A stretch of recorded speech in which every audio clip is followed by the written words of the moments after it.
Assalamualaikum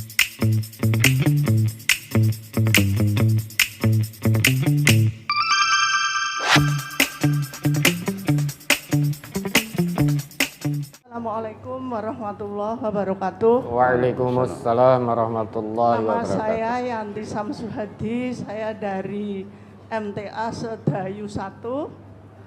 Saya seorang ibu rumah tangga, umur saya 63 tahun. Ustadz, saya ingin bertanya, saya adalah keluarga saya semua Muhammadiyah, anak-anak suami dan semua keluarga suami dan keluarga saya sendiri. Saya mempunyai impian, saya mempunyai cita-cita, saya kepengen keluarga saya masuk MTA dengan doa yang setiap malam aku tujukan kepada Allah. Saya kepengen ngaji kemana, ke Solo, kemana saja itu dengan suami dan keluarga saya. Tapi sebetulnya anak saya kadang datang ke sini dengan naik mobil dengan istrinya, dia hanya menjadi simpatisan. Kalau saya ajak ke cabang Sedayu belum mau. Anak saya umur 41 tahun dan suami saya selalu ngaji di beda tempat, yaitu di Muhammadiyah karena dia punya tugas untuk berdakwah di Muhammadiyah. Tapi suami, anak dan semua keluarga saya mendukung saya, mensupport saya, dan misalnya tadi malam saya mau berangkat, anak saya mengeluarkan sepeda untuk saya, suami saya memberi uang saku. Ini buat naik bis, ini buat jajan, hati-hati di jalan. Pertanyaan saya Ustadz, kenapa doa-doa saya belum dikabulkan oleh Allah? Satu, kepengen semua keluarga saya mengaji di MTA, walaupun tidak di Sedayu, walaupun tidak di Solo, walaupun tidak di Ngodian, tapi ngaji di MTA Ustadz. Apakah doa-doa saya itu karena dosa-dosa saya yang saya lakukan Ustadz? Terima kasih Ustadz, pertanyaan saya. Nggih. Ada titipan gimana Ustadz? Oh nggih, nggih. Dari Sumatera Ustadz ini, bagaimana hukumnya suami istri yang sudah pisah ranjang kurang lebih 1 minggu dan keduanya sudah saling menjelekkan aib masing-masing dan keduanya bilang tidak mau lagi rujuk dan ternyata selang beberapa hari kok malah bersatu kembali. Butuh itu. Setelah 1 minggu pada butuhe. Mereka sudah dikaruniai 2 anak. Ini bagaimana hukumnya Ustadz? Terima kasih. Ya hukumnya ya sudah campur lagi no, ya alhamdulillah. Kan belum terjadi perceraian. Kan baru pisah ranjang. Pisah ranjang tidur sendiri-sendiri karena belum butuh. Bareng butuh awor meneh. Ya, kan belum ada kata-kata cerai. Hanya saling menjelekan. Harusnya saling menyayangi, mencintai, saling menutupi aib. Kelebihan suami digunakan untuk menutup kekurangan istri. Kelebihan istri digunakan untuk menutup kekurangan suami. Dengan begitu akan sakinah, mawaddah, warahmah. Karena meski dia seorang suami, namun dia tetap manusia. Tetap punya kelebihan, punya kekurangan. Dia seorang istri juga manusia, punya kelebihan dan juga punya kekurangan. Suami istri harus saling ta'awun, tolong menolong. Kelebihan suami digunakan untuk menutup kekurangan istri, baik secara sikap, sifat, dan yang lain sebagainya. Kelebihan istri digunakan untuk menenteramkan suami, karena suami mungkin emosional, istrinya penyabar. Maka dengan kesabaran itulah digunakan untuk menutupi kelemahan suami yang suka emosi. Belum ada kata cerai. Nah ini harusnya saling menutupi aib, malah saling menjelek-jelekan, mengungkit-ngungkit. Aku yang dhisik sadurunge entuk aku. Dulu kamu sebelum dapat saya begini. Oh andai kata kamu tidak dapat saya, kamu menjadi begini dan lain sebagainya. Kula nggih ngoten Mas, rugi angsal jenengan.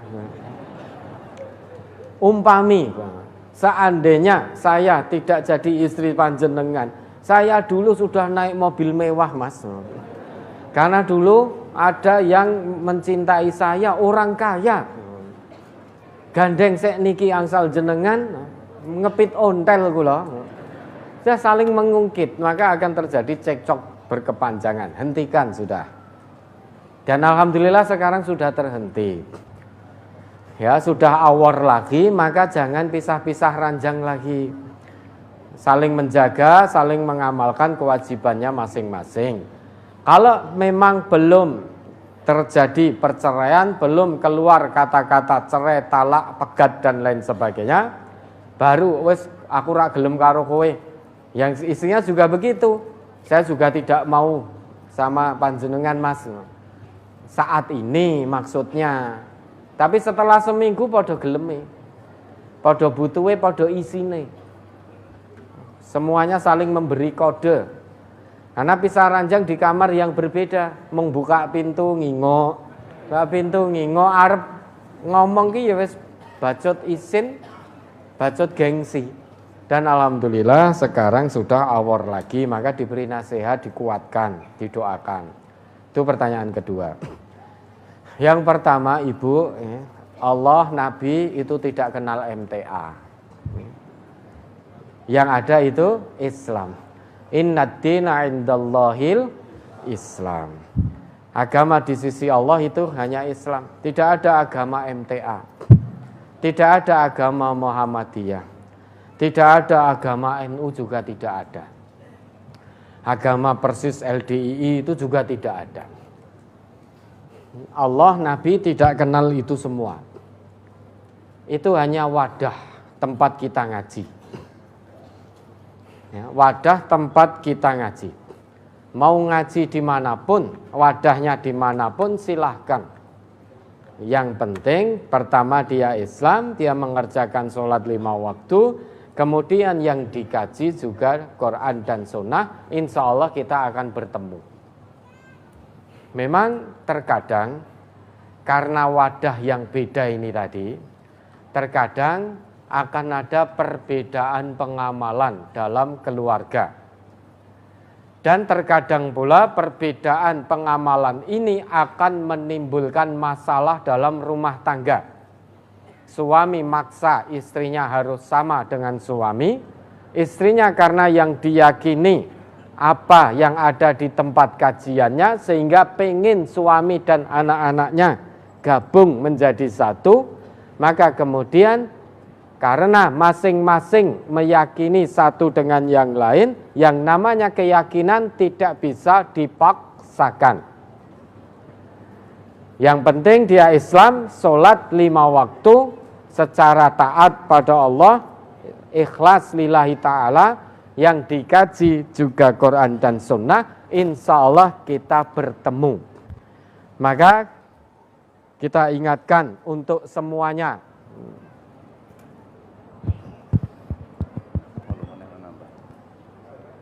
Ini mati soundnya. Cek. Ini sebetulnya gimana tuh ini? Sound buat dangdutan aja lancar kok.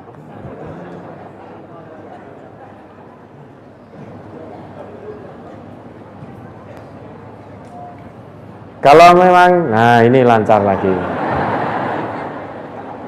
Lah iya, sound buat dangdutan saja lancar kok. Nah inilah menunjukkan kita ini makhluk yang sangat lemah. Segala apapun yang kita lakukan, sepandai apapun kita tetap akan ada kekurangan. Buktinya tadi hidup mati. Yang namanya keyakinan itu tidak bisa dipaksakan. Yang penting Islam, sholat 5 waktu, kemudian yang dikaji Quran Sunnah, insya Allah kita bertemu. Andai kata di Indonesia ini boleh tanpa nama Ibu, ya, MTA akan saya hapus, saya setip namanya. Nama kita Islam, udah. Tapi karena di Indonesia ini ada aturan harus yang namanya komunitas, sekumpulan orang harus ada namanya sehingga cetol siapa yang bertanggung jawab, maka secara legalitas kita menggunakan nama Majelis Tafsir Al-Quran dengan berbadan hukum yayasan. Jangan sampai MTA, kebanggaan kita pada MTA melebihi kebanggaan kita pada Islam. Kalau itu yang dilakukan, musyrik kita sudah. Kalau itu yang kita lakukan, ada keyakinan bahwa yang di luar MTA pasti salah. Nah, itu musyrik sudah. Sing paling benar MTA, ya sudah musyrik. Musyrik itu tidak hanya sebatas tata lahirnya menyembah kepada berhala, pohon, matahari, dan lain sebagainya, bukan. Kita bangga terhadap golongan kita secara berlebihan, membabi buta, melebihi kebanggaan kita pada Islam, itu sudah musyrik. Masing-masing bangga terhadap golongannya. Lah, terlepas doa ibu belum dikabulkan, saya tidak tahu ibu, ya. Apakah karena dosa? Insya Allah tidak. Allah yang maha mengetahui kapan waktu yang tepat untuk menjawab doa-doa dari ibu. Bisa jadi dengan begini, ini yang baik dari Allah, ya. Karena suami tadi kan mendukung, memberi sangu, anaknya juga mendukung, tidak ngalang-ngalangi. Meski beda tempat kajian, tidak apa-apa ibu. Dah, pokoknya saling menyayangi, saling mendoakan, saling berta'awun. Qu anfusakum wa ahlikum naro, menjaga diri dan keluarga dari api neraka itu tidak harus ngaji di MTA. Bisa jangan dikira yang ngaji di MTA pasti baik, belum tentu ibu. Ngaji di MTA itu baik kalau mengamalkan hasil kaji. Ngaji dimanapun dia tidak akan baik kalau tidak mengamalkan hasil kaji. Yang namanya ngaji itu, kalau yang dikaji itu Quran Sunnah, itulah namanya ngaji.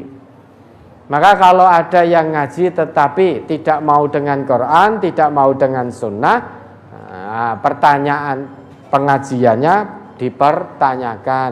Karena yang namanya ngaji itu tadabbur, sedangkan tadabbur yang ditadaburi adalah Quran dan Sunnah. Sudah saling mendoakan ibu, tidak perlu bersedih hati. Selama suami, anak Islam, sholat 5 waktu, taat pada Allah, taat pada Rasulullah, ngajinya juga Quran Sunnah, tidak ajur-ajer, sudah bismillah bersama. Ada lagi? Masuk.